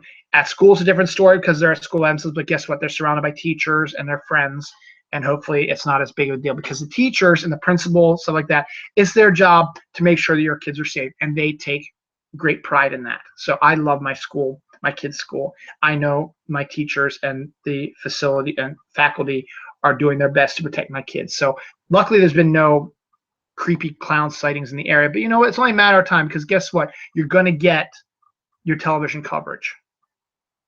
Does it intrigue me? Maybe a little bit, just to walk around and just see how people react to me. But you know what? I'm not going to do that because it is scary. People are scared of it. And it can, especially with the way the climate is now, if you try to do it as a joke, you're not going to go hurt any kids or whatever, but you just walk around as a clown, even if you're doing it benevolently, they're still going to call the police on you because it's a scary thing that's going on in North Carolina, South Carolina, Virginia, and Pennsylvania. And that's even freakier now. It's closing into Maryland because guess what? Here's Maryland. Pennsylvania's right up here. Virginia is right down here. North Carolina's right down here. And South Carolina's right down here. Actually. All right. Pennsylvania, Virginia, North Carolina, South Carolina. I'm Maryland. It's not that far away. Yeah, 16-hour drive maybe to Myrtle Beach. Maybe not that much. It might be like 10 hours. 12 no, I think it's longer than that. I think it's like 12, 14 hours. 8 hours to parts of North Carolina. Hour or two to Virginia. Hour or two to Pennsylvania.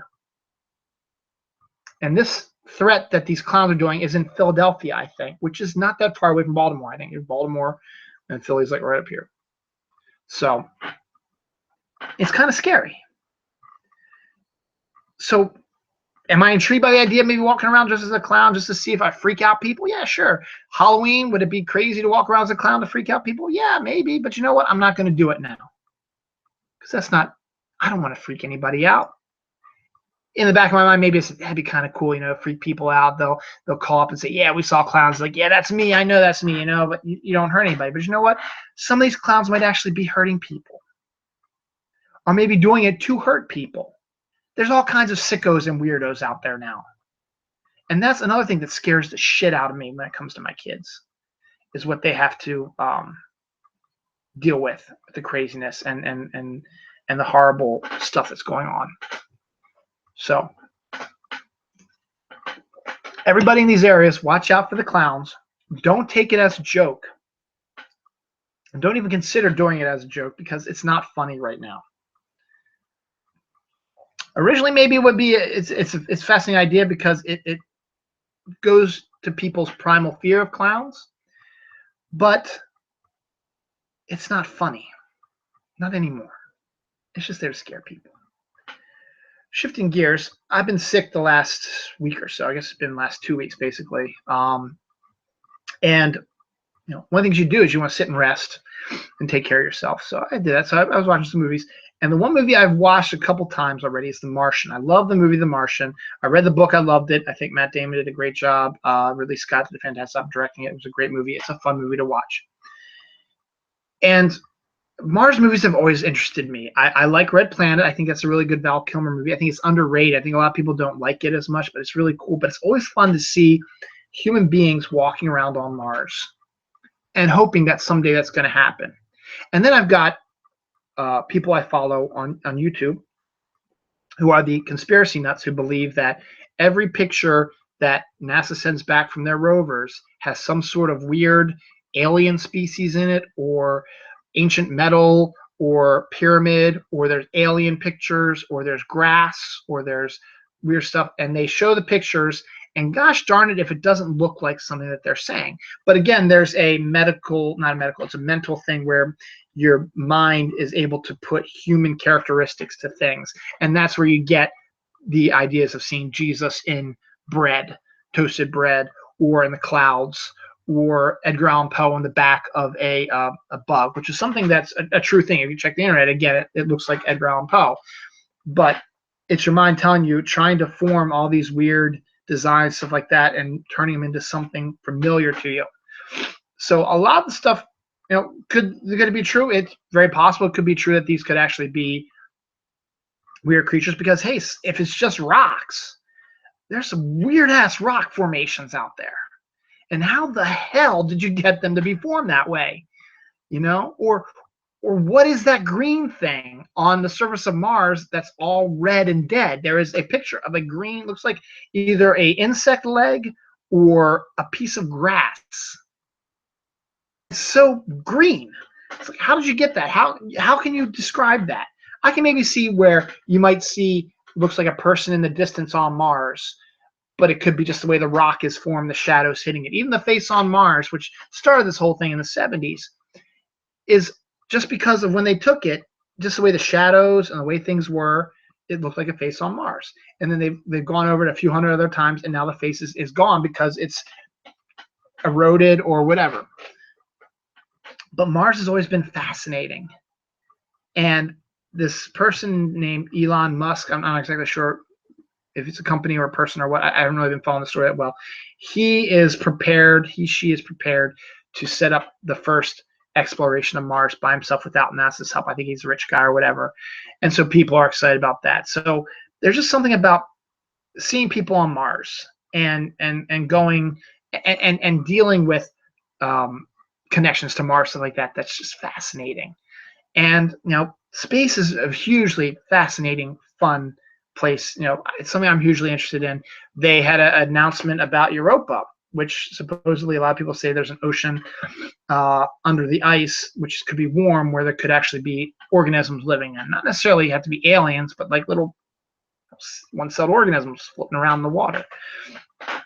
So it would be proof that there's life on other planets or other moons in this case. But they've discovered that they have geysers shooting up, which there's a moon in Enceladus, I think, and I think it's Saturn has those geysers also, which means there's something down there. And that's fascinating to figure out if we can send a lander down there and see if we can actually discover an ancient ocean on another planet. Because as of now, or planetoid moon or whatever, as of now, we only have one confirmed other location where there is bodies of liquid, and that's on Saturn's moon of Titan.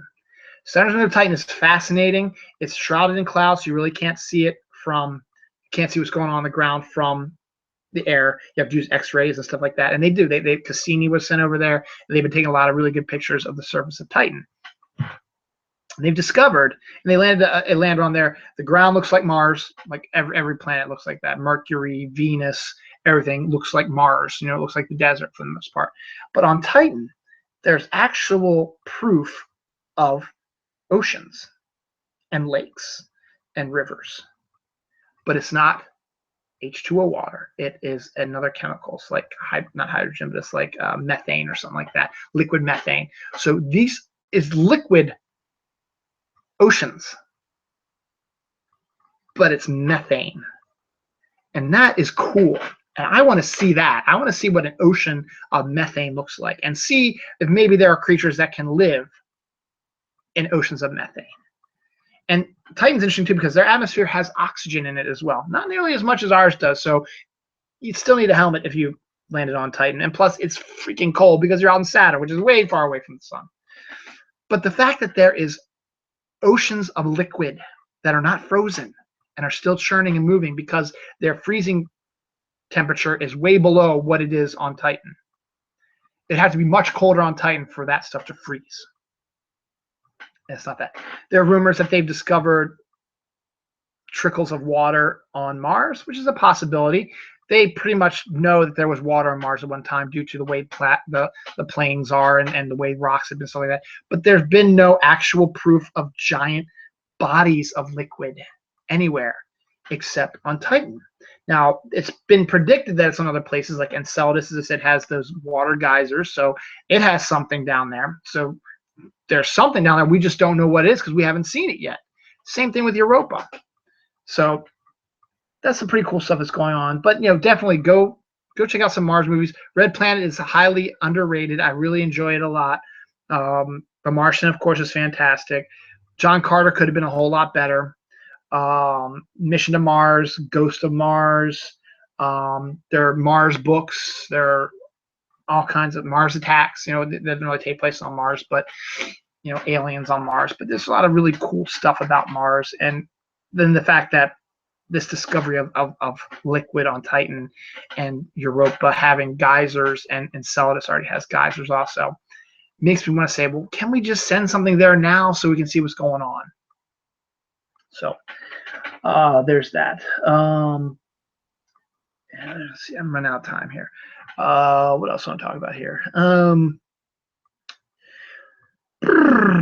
A while back, I was on Nurture Support, which is Kelly Toole and Mel's podcast, where they recommend stuff, and I recommended the movie The Pirate Movie, which is great. And then I also recommended a website called Why My Cat Is Sad. It's based on a series of books about a cat who lives in England. It's named The Bear, and his adventures. And the owner is a comedic writer, so he writes stories about life with his 4 cats, and they all have distinct personalities. And I've talked about this already, but I'm bringing it up because Tom Cox, who's the writer, and go to library or Amazon or whatever, write Tom Cox's name, you'll see his books and buy them and read them. If you love cats, you will love these books. There's 4 of them, I think. But he also has a web, he's got some Twitter handles. Got Why My Cat Is Sad, Why My Cat Is Smug, and my Cursey Cat. The main one that he always used was Why My Cat Is Sad. And the bear, who is his oldest cat, is a black cat, is 20 years old and has these soulful eyes and has had an incredible life, which is detailed in the books. He takes pictures of the bear and then writes funny captions of them. He is going to retire that Twitter account and let the bear retire as well, basically. The bear is going to be turning 21 years old for a cat. That's old this month.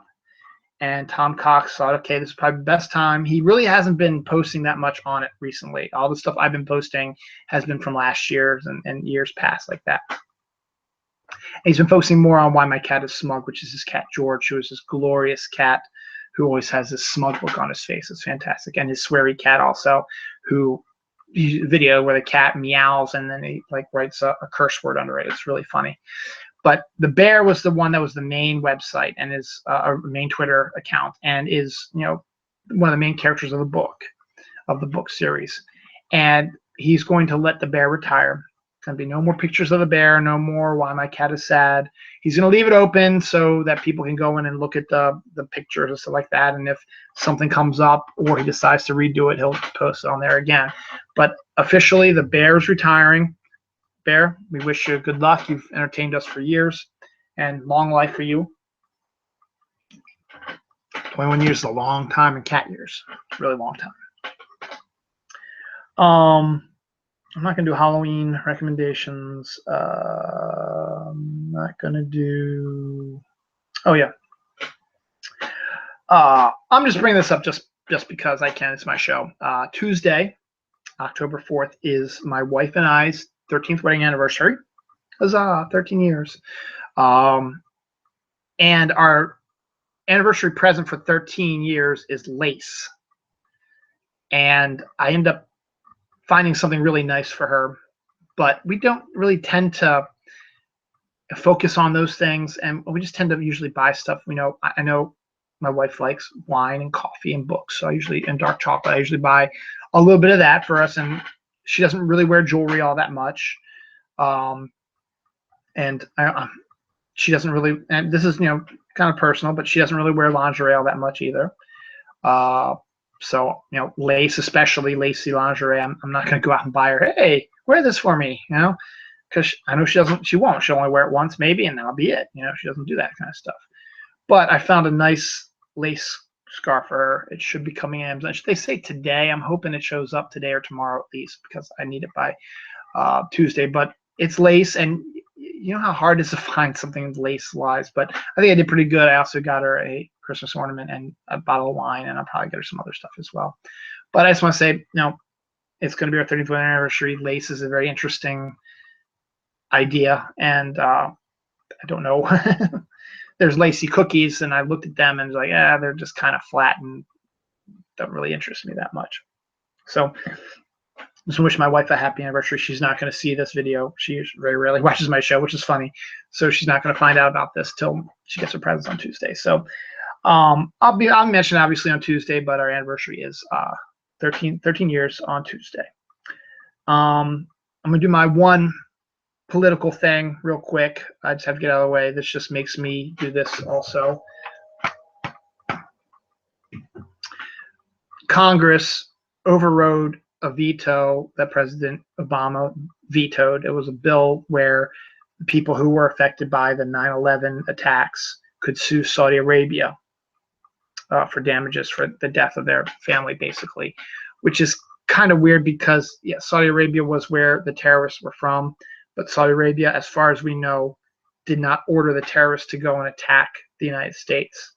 That was done by the psychos. Saudi Arabia was just happened to be the country they happened to be from. And it just led me to believe, why would you even create this bill? And I know it's a lot of the 9/11 victims who are having a hard time recovering from the loss of the lives of their family, which is understandable.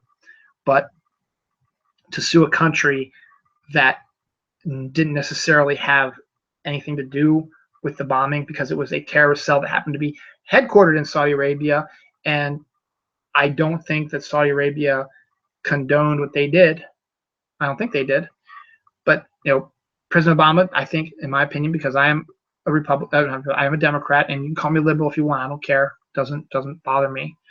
I think, he did the right thing by vetoing the bill. Yeah, it's rough that you lost family members and stuff like that. I understand. But to sue a country that really didn't have anything to do with it is kind of stupid, and it's kind of bad for relations. So what does Congress do? They override his veto at 97-1 or 99-1. So everybody, Democrats and Republicans, chose to override this veto because I guess the people's emotional says, you need to help us. It's un-American that they're getting away with this. They overrode the veto. So now people can sue Saudi Arabia. And then the next day, some of the Republicans who overturned the veto are blaming Obama for having them overriding his veto. Because now they're starting to think, in the heat of the moment, we probably shouldn't have overridden this veto because now things are going to go to hell. And now there's precedents, and there could be other stuff. Now we could be sued. Like if a U.S. Missile destroys a village and kills a bunch of people, and there's some people who recover, guess what? The United States is now liable to be sued by them because we passed the same law. So now we probably shouldn't have passed that veto, and I'm going to blame the president for that.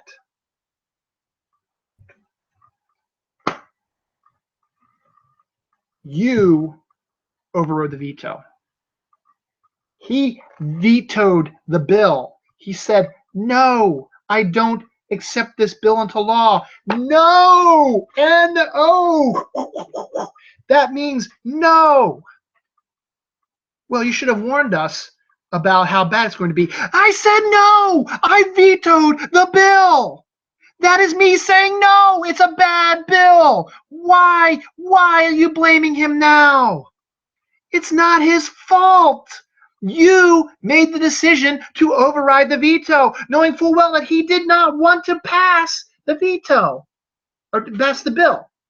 Well, he should have done more to stop us from overriding the veto. How? He already vetoed the bill. He vetoed the bill. That means he did not want it to become law. What else did you want? You're going to override the veto? No, don't override my veto.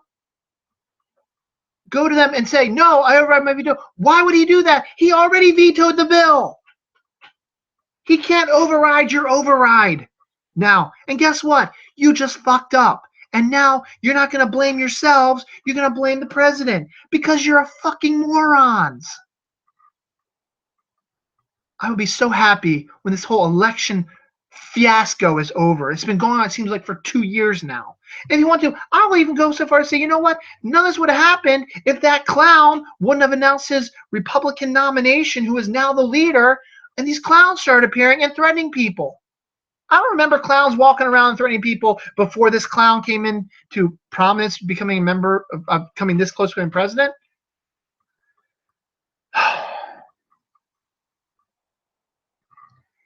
He vetoed the bill. That means no, do not pass this bill. He did all he's going to do. That was it. That was his statement on it. No, I don't want this to happen. You should have done more to stop us from overriding the veto. Someone get this asshole out of Congress, okay? Vote these assholes out of Congress. Don't just vote for president in November, which is a month away from now is when the election is. Don't just vote for the president. Vote to get these assholes out of Congress because they're idiots. And let's try to get back to the way America is. And this asshole Republican nominee is not going to do that. I'm sorry. He's going to make it 10 times worse. And that's just my opinion. And that's all I'm going to say about it. I talked about it enough. I don't want to talk about it anymore. He vetoed the bill. What more did you want him to do? Idiots. I've had it. I'm done. I'm not even going to do any more sports stuff. Actually, let me just hit the Browns real quick. One more bit of sports before I leave. The Cleveland Browns are a snake-bitten team. They've lost 2 quarterbacks so far this season. They have 0-3 start. They blew a 20-2 lead on the Ravens, my team, and the Ravens ended up winning the game and scored like 24, 27, something like that, unanswered points. They've been having a rough time since they came back into the league in 1999. I think they had 1 year where they made the playoffs. And people don't understand why that is. Now, I'm not going to get into the whole thing about, well, Baltimore stole the Cleveland Browns, like Indianapolis stole the Colts from us. There's more to the story than that. But in this case, when we took the Browns, NFL said, Cleveland, you're going to get a team in 3 years. They didn't tell it to Baltimore. They said, Baltimore, fuck them. We're not going to give them a football team. We're not even going to give them a team when they have the best deal in, when we're going to expand the league. We're not even going to give them a team then. We had the best deal. We would have been the Jacksonville Jaguars. But no, they went to Jacksonville because they wanted another place to do the Super Bowl. But the Browns got their team in 3 years. We took us 14 years to get a team back. And Art Modell, who owned the Browns, he didn't want to move right away. He was just, all he did was, he saw that the Cleveland Indians, their baseball team, got a new stadium. He saw the Cleveland Cavaliers got a new Coliseum. And he saw that they built the Rock and Roll Hall of Fame. But the Cleveland Browns football stadium was still a shithole. And all he says, look, can you guys give me some money to upgrade? He didn't ask for a new stadium. He wanted to upgrade his stadium. He wanted to get new locker rooms, a new scoreboard, sound system, maybe some new chairs, some repaint it. He wanted to redo stuff. And they said, no, you're not going anywhere. Modell's like, yeah, I am, because you fucked me. So they came to Baltimore. And so, of course, as they should have, which is fine, Cleveland vilified him. We vilified Bob Irsay because he was an asshole. But Art Modell actually did a ton of shit for Cleveland, even when he was still there. And he was still doing stuff for them even when he moved to Baltimore. And yet there are Cleveland people who are electing to not put him in the Hall of Fame, even though he deserves to be in the Hall of Fame, because he also helped create Monday Night Football, and he helped do other stuff as well to protect the league and the players and stuff like that. But Cleveland still refuses to allow him to get into the Hall of Fame because of the one thing where he moved the Browns to Baltimore. You got another team in 3 years. It's not our fault that you have terrible people running your team. You're doing better now. Hugh Jackson's a really good coach, and as long as you don't do anything stupid, like fire him after this year, if you go 4-12 or 0-16 or whatever, give him a couple years. You're going to need to get a couple years because you get Hugh Jackson in there. He's going to be able to recruit people. It's like a college program.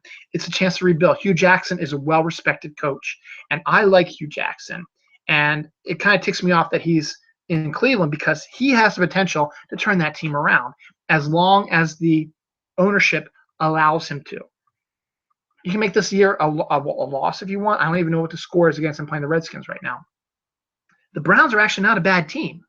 As I said, they jumped out to a 20-2 lead. They just couldn't hold it. And then last week, with a third-string quarterback, they almost won again. They lost in overtime, I believe, because their kicker missed a field goal. Hey, it happens, all right? But they are not getting destroyed. They're actually a really good team. They need some better players, and they have a really good coach, and they just need a little bit of luck. And now my opinion is the reason why they're so snake bit is because this one person who has the right to vote for our Modell and is from Cleveland to get him into the Hall of Fame is refusing to do that, and that is what's causing him never to get into the Hall of Fame. You just say, I give up, put Art Modell in the Hall of Fame because he deserves to be there more than some of these other people that get put in there. Art Modell deserves to be there, not just because he gave Baltimore a team, but because of a lot of other stuff he did, not just for Baltimore, but for Cleveland and for the NFL in general. And that's where someone belongs in the Hall of Fame, when they do something for the NFL. You put him in the Hall of Fame, and guess what? Maybe the curse will be lifted. Think about that. I'm not going to get to the Orioles because I just don't want to, and I know people are already checking out because I'm talking sports. But at this point, I'm going to end up this episode. I did pretty much what I wanted to. I got a little worked up because of the election stuff. But, hey, I'm done. Thanks for watching. I had upwards of 3 viewers at one time. Jen M., thank you for hanging around and helping me with my sound system. YouTube Sesame Squirrel for letting me know that you could hear me loud and clear. For those who missed this episode, I'll be posting it shortly. As soon as it gets uploaded. And now I'm going to probably go upstairs to see what's going on. Hopefully my daughter's okay. She's probably hungry. Probably get her some food and then see what the Ravens are doing because they're playing the Raiders right now in Baltimore. So on that note, I don't know. Actually, I think I have the snooze this week. I can't do my show on Thursday because I think the snooze is this week. Yes, the snooze is this week. So Thursday, 9 o'clock, me and Tony Solo are going to be doing a new episode of the snooze. It's my monthly show I do. So we'll be doing that. Wednesday, I may or may not be doing my comic haul, depending if I buy comics on Wednesday or if I have to wait till Friday, I might do that. I have no idea when I'm going to do my new show, my next week's show. It might be Saturday afternoon. That's really the only time I could see because I can't do it Sunday night because of strain, and I can't do it. And I'll be at the football game for the majority of the day anyway, and I can't do it Saturday night because of the sci-fi movie, which I want to watch.